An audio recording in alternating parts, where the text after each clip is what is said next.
And I'm a bodybuilder, too.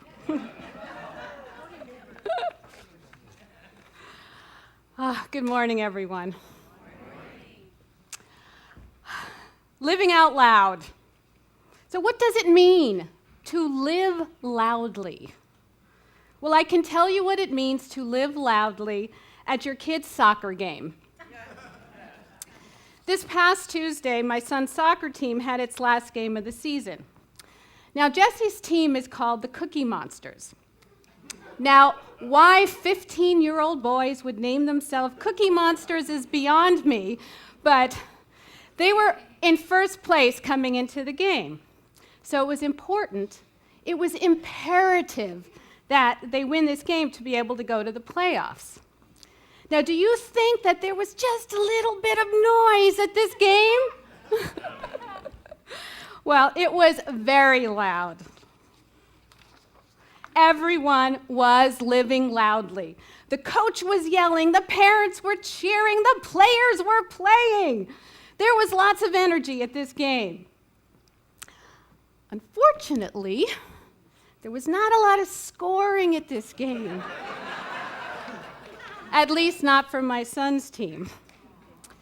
So getting nervous and worried for his team, I started to think about the game in terms of spiritual principles and the power of the mind. Actually, the power of our words.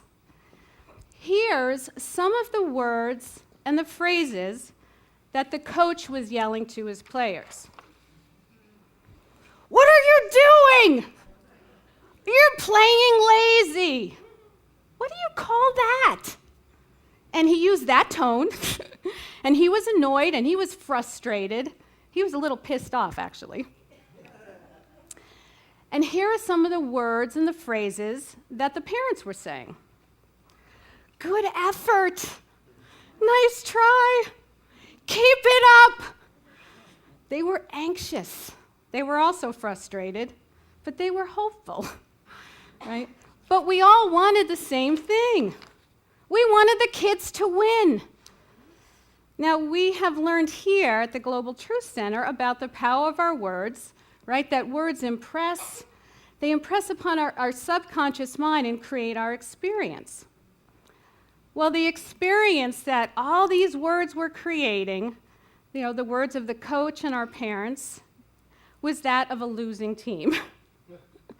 Now, we know that every team needs a coach and a cheerleader. Well, what if they had a spiritual coach cheering them on instead? What would that sound like, right? Ernest Holmes says that we should work not with anxiety, but with expectancy, not by coercion, but by conviction. So here's what this would sound like from a spiritual coach. You can do it! I have faith in you. You are a winner. Well, that's exactly what happened. Well, sort of. Actually, Jose, Jesse's dad, showed up about 15 minutes left to the game because he had been working late. And he is the team's biggest cheerleader. He rallied the parents. He rallied the players. He even rallied the coach. And in those last 15 minutes, they not only scored to tie the game, they scored twice to win the game. Woo! Spirit was on the field, and it was loud. There was cheering, there was yelling, there was celebrating. They were going to the playoffs. Now, Ernest Holmes goes on to say, that which thought has done, thought can undo. Lifelong habits of wrong thinking can be consciously and deliberately neutralized, and an entirely new order of mental and emotional reaction established in mind. So, never, ever, ever forget the power of your words. Be your own spiritual coach. Know the truth for your life. Know the truth for yourself. So let's do that right now, and let's do it loudly. Now, in your handouts, in your programs, and on your little cards is this month's affirmation. So let's get that out. If you don't have one, they'll be passed out to you.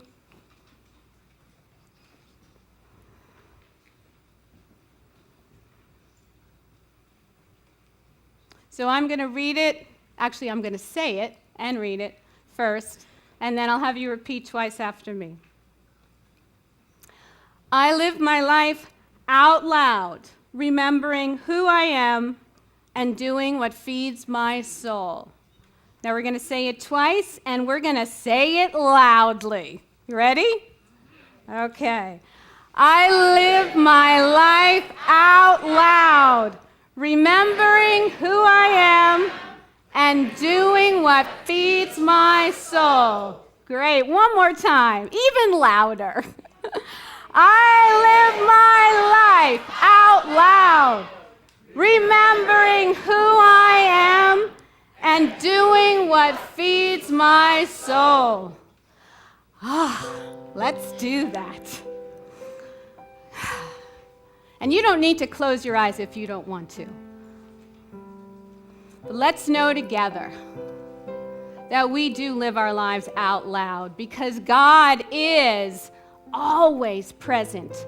As God, through God, in God, we are that divine creative intelligence. We are God, living our lives loudly. We feed our souls. And I know that each and every one of us here in this room is feeding their soul with what brings them joy, what brings them love. And I know that each and every person here receives exactly what they came for and is playing their bigger game and is playing on the life field of their own lives and celebrating in joy, in love, in prosperity, and in creative intelligence. And I know that each and every person here is filled with that divine love, living their lives loudly every single day. And so with that truth, I just release my word knowing it's already done. And together we say, and so it is. Namaste. Ellen Contente. Thank you. Thank you, sweetie. Oh, okay.